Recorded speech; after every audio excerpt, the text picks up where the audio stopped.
that are supported well go through children's home. Now we have children's home around Agape, Mange, and the rest. But the problem is this responsibility of the children's home is to try to reconnect these children with their parentage or guardians. Is to track and find out where this person comes from, and that person is taken back. Those they cannot find now end up staying there. And most of them go through disability problems. Some of them suffer from autism, some of them are epileptic, some of them suffer from different diseases. And those who are now will grow and they grow to be good people. But I don't think you can care for children in the street. No.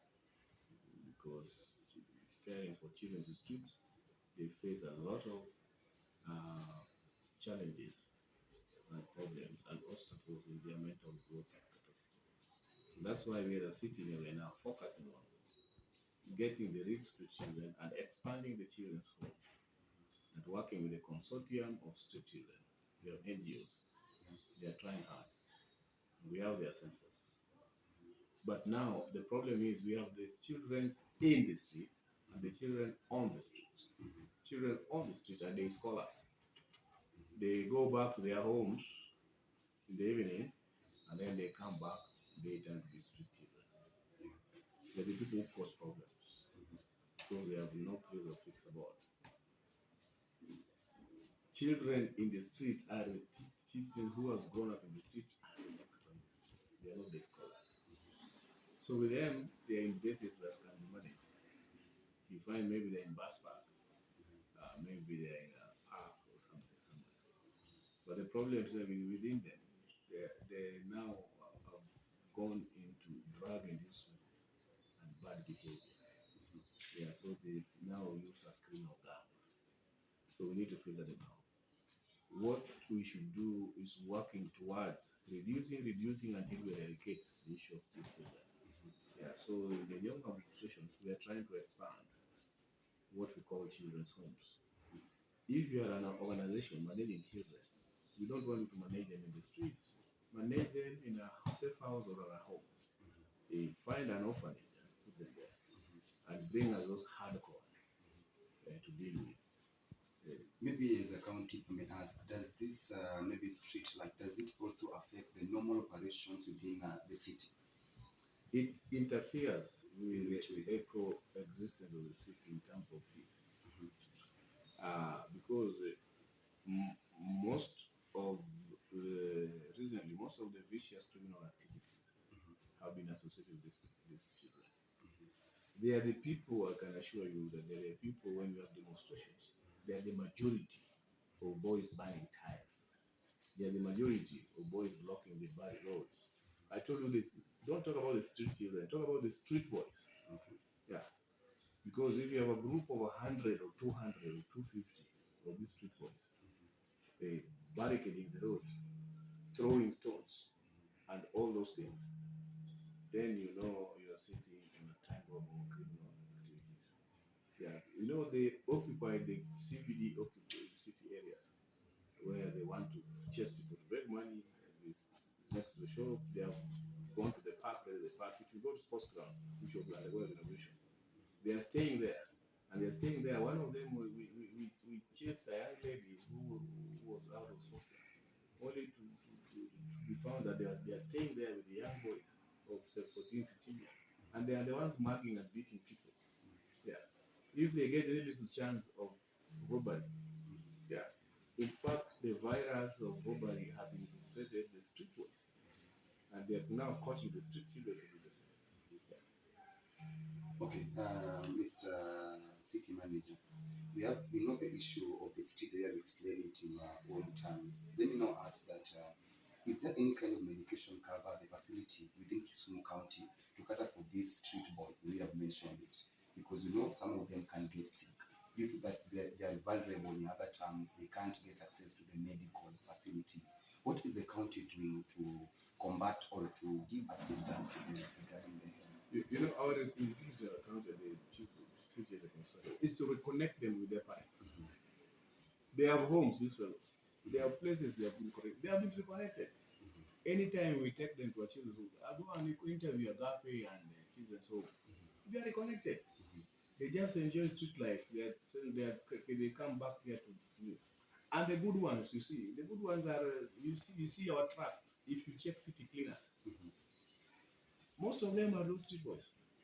Like now, we want to have cash was for weeding flowers and digging holes and taking care of flowers. We take them, give them first priority. They will manage their waste collection center. Those are good ones. And at the end of the day, they are paid and they have become good people. They have IDs. But there are those that are just criminals. So what we're saying is that the medical facilities are there for institutions. We have railway center, we have Nyalenda. The city has a lot of medical facilities. Yeah, so anytime there are problems, they are adult enough, they get medical treatment there. Yeah. You know, some may be asking themselves because now in the country, for example, they say the street children, but maybe when they get access to the medical facilities, there's that kind of they're being demeaned by the patient. No, stop being sentimental on those nonsense. Let me tell you one thing. Mamangina Children's Home is complete with a clinic. We have 2 nurses there and other medical aides. They are there. They can visit there and get treated. There's a place there where they're treated specifically for them. That's for the children. Yeah, so don't be sentimental about things we are doing. Yeah, they get sick, they get treatment. Yeah, and they get treated. Those who are big enough to afford to afford not afford, to afford to go to the district hospital and everything, that's okay. But we have Mamagina Children's Home. It's with a clinic inside. There's a clinic and a clinical officer. Yeah. Then how do you handle the challenges maybe that are facing these street boys? Because you know, in other terms, they face what is called inhumanism. Like people don't pay attention to them, or they're being, let me say, they're being neglected. When they ask for some maybe cash, they can even be beaten up. Maybe what is the county doing? For example? Look. Yeah. Let us not package the issue of street life to be a tool to be very empathetic to issues. I've told you we have SOS, we have abandoned children home. Yeah, that deal with this, and we have children's bases. Yeah. So they don't have a certificate to beg in the street. They draw a thin line between beggars and street children. We have children's home they can go to. We have the food that is donated to Mamagita. They even run an account. You can go there and eat. But we don't want to encourage them to be in this city because they are parents. What we do is reconnection with them. Yeah, we reconnect. They go and come back. Some of them, most of them come from Luanda here and Busia and Vihiga. We reconnect, go and take the data before you interview me. Take the data from Mamangina and Agape, and find out how many have been reconnected to their families that persistently come back here. Yeah, and how many are just now street boys, hardcore on the street, who come as day scholars to do those street boy things and go back. You will find that the street children statistics is very minimal. Very minimal, the ones that are not reconnected, which we can manage. But the influx now is there are those who have reconnected, they have caused problems at home, they have become hooligans, now they have come back here to be now street boys. Yeah.